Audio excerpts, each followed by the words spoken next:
las gracias por acompañarnos una vez más aquí en este sitio, en este lugar, en la Biblioteca Pública de Ojén. Una vez más nos encontramos con un escritor, en este caso una escritora, y donde vamos a compartir pues el libro que nos presenta y un poco de ella.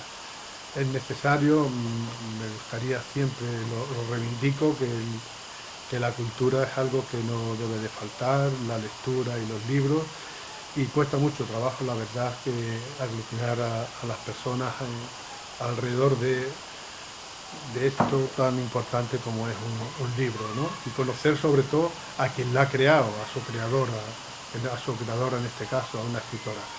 Pero vamos, dicho eso, empezamos ya con la escritora malagueña, Lola Rando, ¿vale? Cueto, que es el segundo apellido, Cueto, ¿no? sí. Presenta esta tarde aquí en Ojén, en nuestra biblioteca pública, Quien calla y obedece. Una obra biográfica que recoge las vivencias de su abuela, Mami, como a ella le gusta llamarla. A través de sus líneas nos cuenta la historia de María, una mujer rural nacida en Casaragonela en la época de guerras y posguerras, hasta su madurez en Málaga, donde le tocó trabajar en una portería y cambiar los campos de la Sierra de las Nieves al agujero de una escalera en la ciudad. La autora en algunas entrevistas reconoce que en el libro se encuentra sus sentimientos, donde aparecen retratados momentos buenos y momentos duros.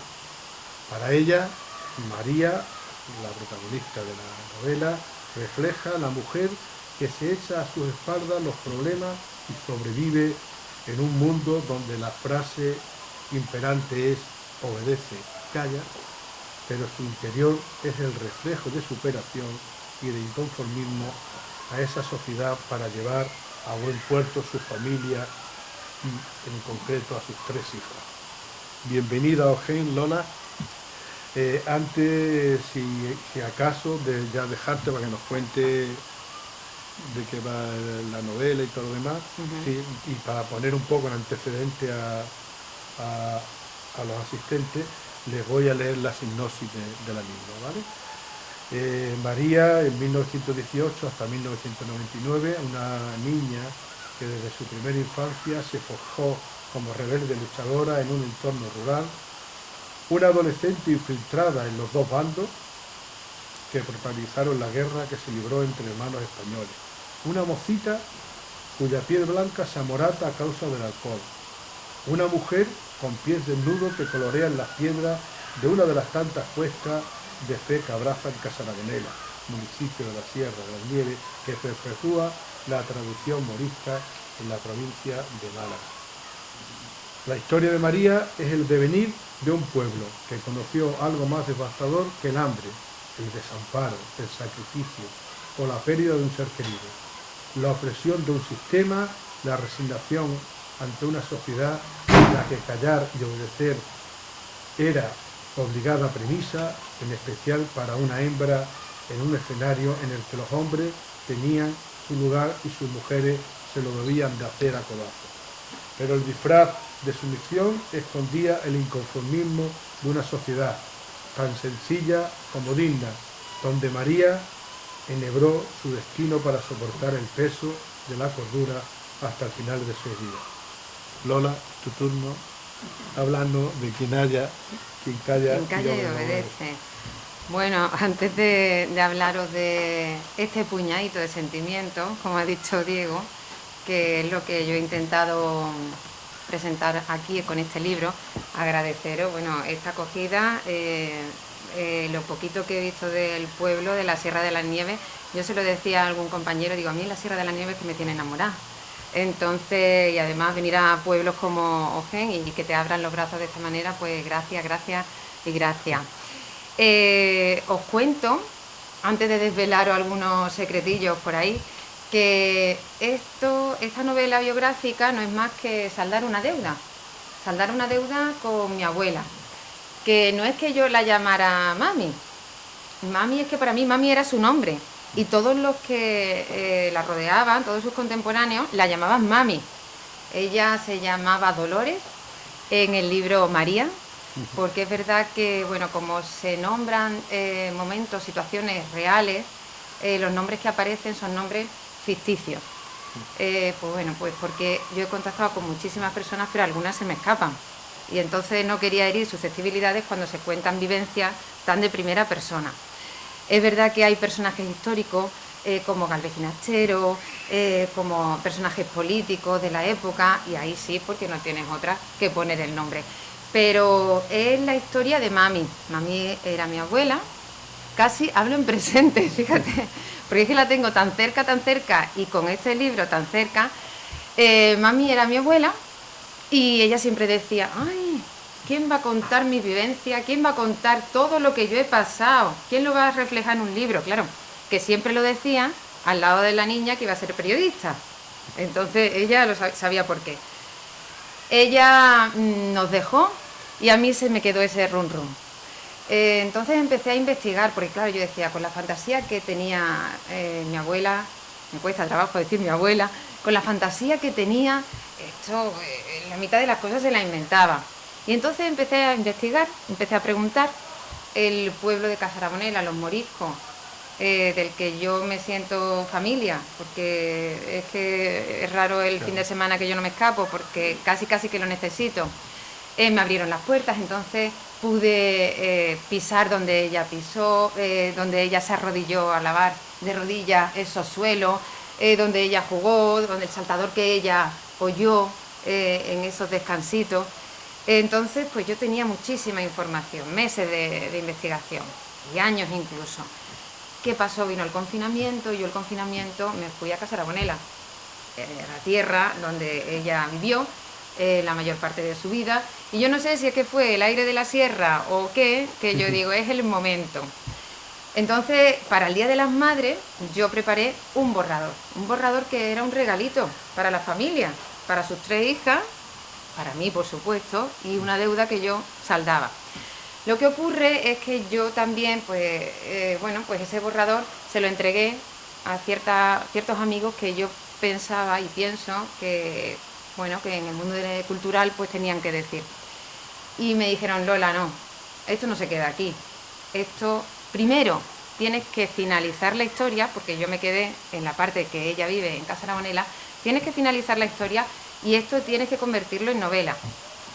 Bueno, fuimos al Ayuntamiento de Casarabonela. El Ayuntamiento de Casarabonela, cuando leyó la obra, pues dijo, aquí participamos, apoyaron la edición, afortunadamente, y ya fue una sucesión de amistades.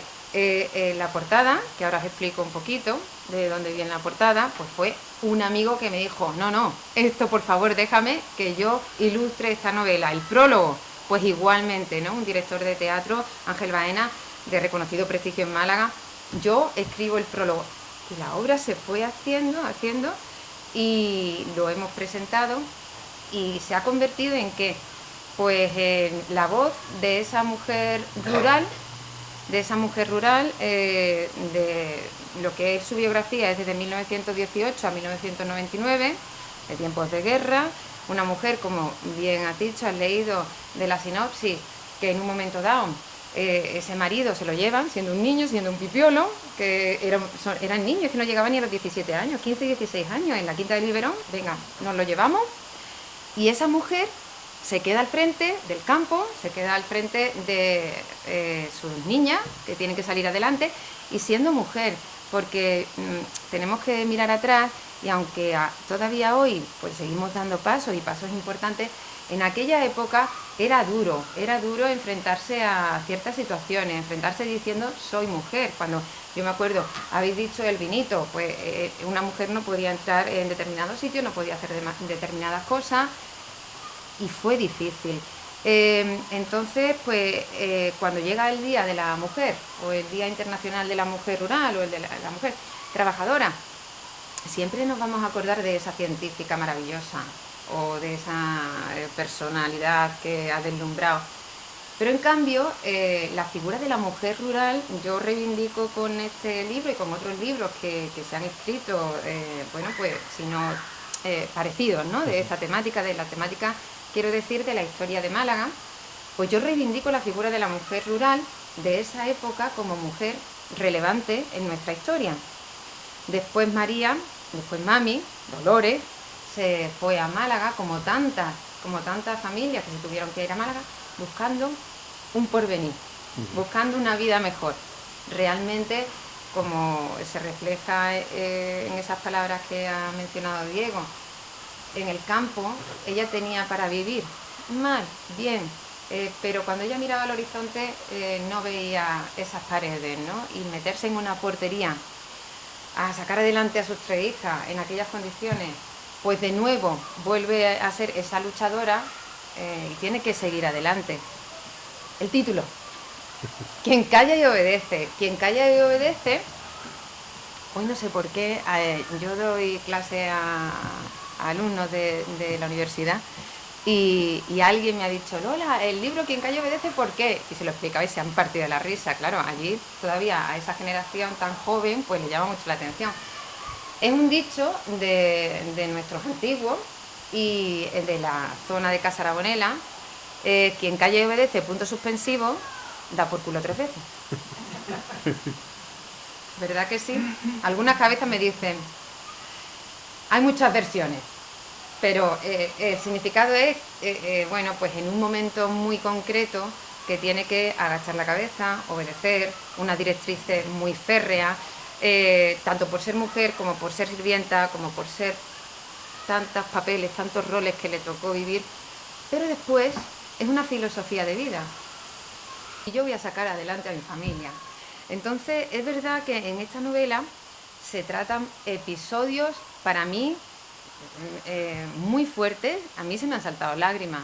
Yo se lo he dado a leer a mi adolescente, que ahora tiene 18 años, en aquel momento pues tendría 17 años, y él se me ha venido llorando a moco tendido. Es verdad que para mí bueno, pues he intentado reflejar lo que ella me contaba, pues lo que es un paredón o lo que es, bueno, infiltrarse en una guerra, siendo una niña, lo que es pasar hambre, pero hambre de verdad. Pero también hay muchos momentos que yo considero maravillosos, porque se habla de la gastronomía, se habla de la cultura, se habla de las costumbres. Entonces, pues es una mezcla. Bueno, en Málaga, me estoy acordando, yo voy a dar saltos en mi intervención, porque soy así, ¿no? Me acuerdo de... Y hay un episodio que se llama, si no recuerdo mal, Los chicos con las chicas, que retrata toda la época de los guateques y todo eso, ¿no? Cuando ella se fue a Málaga, digo nosotros porque yo estuve allí viviendo hasta los 9 años, en la portería, en el boquete, En el agujero. donde escuchamos las ratas, donde se criaban pollos y había que criarse pollo, pero con mucha dignidad. Y los fines de semana, bueno, durante toda la semana, en la planta intermedia, era la sede de una asociación, Amigos de Francisco Franco. ¿Qué pasaba? Que ahí también, cuando llegaba el fin de semana, era la sede de esa culturilla clandestina, que se reunía de poetas, pintores, que no se podían reunir de forma tan libre en otros momentos. Y allí también los fines de semana, pues eso, veías aparecer en un momento dado de la noche los picú y los escardaos y las minifaldas, y entonces esos son los momentos divertidos. Los momentos divertidos que cuando yo se lo cuento a niños de instituto, pues se quedan como diciendo, ¿esto de verdad es así? No saben lo que es un paredón, no se lo pueden imaginar. En los colegios no se hablan de ciertas cosas, no se habla. Hay una parte de nuestra historia que, bueno, pues o que no interesa, o que este libro, yo no he intentado con esta novela ponerme de un bando o de otro.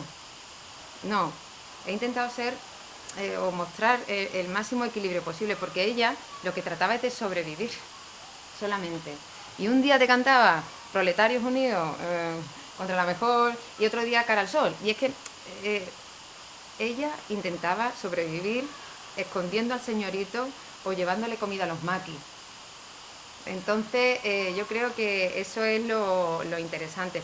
Y ese salto de generación, fijaros, dentro de la novela, ya lo veréis, esta era la portada original. Fijaros si era un proyecto humilde, si era para la casa. Este era el dibujito que a mí me hacía mi abuela y que muchos abuelos nos han hecho a nosotros. Cuando me decía, con un 6 y un 4 aquí tienes tu retrato, anda, ya he hecho. Y este era el dibujito y entonces esta era mi portada. El salto que dio a esta, ni te cuento. Pero es verdad que me decía, bueno, pues ella representa a mi abuela y además Jesús Román, que es el ilustrador que me ha hecho el gran favor de ponerle su pincel aquí a esta obra, pues ha copiado el vestido que llevaba. ¿Y por qué se refleja así? Por su espíritu. Porque me lo he hecho para atrás, me lo he hecho a la espalda y vamos para adelante, porque de eso yo creo que el mensaje principal es que es verdad que es una historia, primero, que es una historia que no deberíamos olvidar, que es una historia que deberíamos contar a los que nos cogerán el relevo, y que ha sido difícil, pero que hay que llevarla con alegría y ese ímpetu y ese coraje. Que yo no recuerdo un carnaval en el que ella no se disfrazara, o una Semana Santa en la que no me plantara a mí con el banquito delante en la primera fila. Quiero decir, y después te contaba, a mí es que ya no me quedan lágrimas para llorar.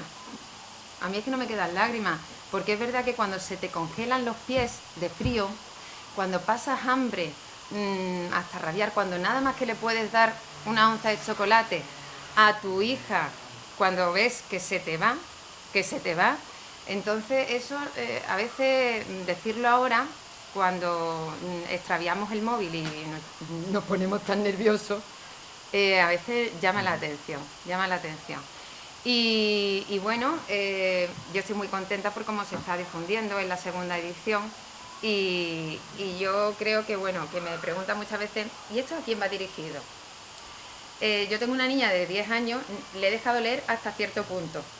Le he dicho, cuando seamos mayor siguen leyendo. Pero al público adolescente me ha llamado la atención que les cause tanto choque, ¿no? Y tanto asombro, y que provoque tantas preguntas y quieran saber más. Al público más mayor me encanta, porque hemos hecho talleres con mayores y lo que yo he aprendido, eso no está ni escrito, porque claro, es un intercambio de experiencia y alguien tiene una historia similar, alguien que le ha contado, alguna herencia, y entonces eso se queda ahí. Y estoy aquí para lo que me queráis preguntar. Exacto, podéis. Y cuando posa la mano y todo esto, y todo eso es lo que ha vivido esa persona que tú dices, o tú en esa obra metes... De ella. ¿Por qué? Porque a mí, si hablo del doctor que le han beatificado, yo no sé si es antes ya, el doctor... además, por ejemplo, los diálogos, yo no estuve allí. Eso es creación. Eso es la interpretación que yo hago. Entonces, sí es verdad. No se pintaba nunca se maquillaba. Pero, bueno, no es spoiler, venga. Protagonista y testigo. Está emocionada. Testigo no hay presentación que no nos emocione, ¿no? Gracias. Yo es que tengo la suerte de haberme criado en un matriarcado de lujo, de mujeres luchadoras y fuertes. Entonces, toda su obsesión era... Lo he oído mucho y se está ahí plasmado ahí, que tú has investigado y eso, pues ha sido una historia súper interesante. Yo he leído también el libro de Maki y tal, de los Maki, y estaba luchando. Y otro hermano tenía el otro bando y este estaba en el bando de los franquistas, porque donde te cogían, donde te... Sí, se veía todo. Algo tan extraño, ¿verdad? Sí. Y otra cosa que tú y yo, razón, que yo ya no gente tan joven, es decir, la gente con un farol, después con una linterna, a 3 o 4 o 5 horas fregando por la noche, después tienes que ir a trabajar en una bicicleta más bella, y eso era 7 días de la semana, ¿no? Entonces, eso es algo que es muy duro, pero al mismo tiempo hay que reconocerlo y aprender. Es verdad que es importante el momento histórico, pero es tan importante cuidar a nuestros mayores Entonces, si me dejáis, os leo la dedicatoria del libro. Es bonita, la que nos deja a nosotros. A ver si te gusta. Es a mami, como no podía ser de otra forma, ¿no? Y además sin gafas, que tiene doble mérito. Bueno. Te veo nuevos olores, amarillo en tus yemas y cana en tu melena. Te huelo nuevos olores, de vientre desgarrado y aliento de boca seca. Te oigo nuevos sonidos, el tarareo infinito de una aburrida cantinela, torpe, cansada, loca, frágil, lenta, ciega. Y Caperucita le dijo a la vieja: no quiero que cambies, te quiero eterna. Que no puedo terminar. Nos pesan tanto de, bueno, pues ese olor distinto, o ese que nos cuentan siempre lo mismo y otra vez, que cansado. Pero cuando se van, pues se echa tanto en falta, y entonces eso es algo que a nuestros chavales, pues es verdad que le tendríamos que inculcar. Y lo que iba a decir antes, que me ha venido este flujo, que he parado, es que se vienen momentos muy fuertes también cuando has dicho el alcoholismo, la piel amoratada. Ella era muy blanquita, muy vasquita, si es que era muy chica. La mitad que ya tú con ese cuerpecito a enfrentarse a los toros que tenía allí, pero bueno, en los mulos. Y hay episodios de alcoholismo, hay episodios de adulterio y de abandono. Es decir, que es una historia que yo no digo que sea única, pero que es una historia que merecía desde luego lo que ella decía, ser contada. Están hechos de una pasta especial, ¿no? Están hechos de una pasta especial. Y yo creo que también las vivencias que le han formado. Cada uno es esclavo de la época que le toca a mí. Te tienes que adaptar. Te toca esa época, entonces te tienes que endurecer necesariamente, porque si no, no sobrevives. Pero con ella ha sido con quien he cantado más. Con ella ha sido con quien he cantado más. Claro, Échale guinda al pavo y el ole que no le... Pero claro, Hombre, claro que sí.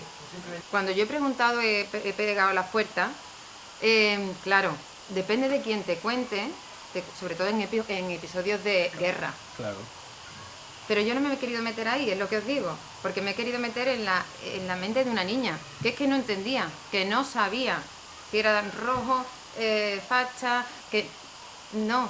Ella, lo que a mí me interesaba era eso, meterme en la piel de ella y en sus sentimientos, más que, bueno, de un bando o de otro. Yo no lo viví.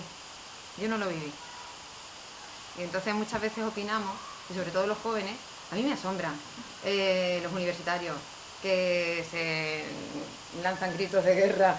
Yo digo, y yo diciendo, ¿y tú? ¿A qué es lo que te han contado? Digo, ¿tú qué es?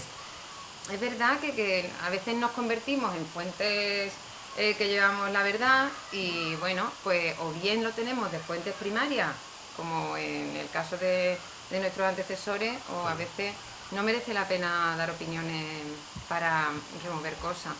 No era ese el interés de la novela. Quería también hacer un inciso, si me dice que con 17 años... Estamos en una inseguridad que les crea las redes sociales, que es horroroso, que es su herramienta de comunicación y es peligrosísima. Y estamos haciendo quizá una sociedad más débil en algunos aspectos. Sí, quizá, no lo sé. Yo quiero pensar que yo le digo a mi hija, digo, es que tendrían que parar los cursos y dejaros un año, vosotros que tenéis 10, 11 años, para pensar a ver cómo arreglamos esto. Que me da igual en matemáticas, parar a ver cómo colocamos otra vez esto. Están muy descolocados y esa persona no estaba. Ella sabía lo que quería. Ella sabía lo que quería. Pero ¿por qué? Porque tenía la meta, sabía que tenía que seguir adelante por sus hijas, por su meta, herencia, su dificultad y todo lo demás. Ahora estamos Claro. demasiado protegidos. Ahora la necesidad marcada y ahora está demasiado ahora está súper protegido. Quiero decir que de Ahora la necesidad se puede hacer la virtud, digamos. Si hay demasiada comodidad, pues tú Ahora, no te molesta ¿sabéis que- abrirte camino. ¿no? ¿Sabéis El que camino- hay una pirámide que bueno, se van cubriendo necesidades, ¿no? Están las necesidades básicas, las necesidades, después cuando se tiene cubierto la alimentación, se va subiendo la pirámide.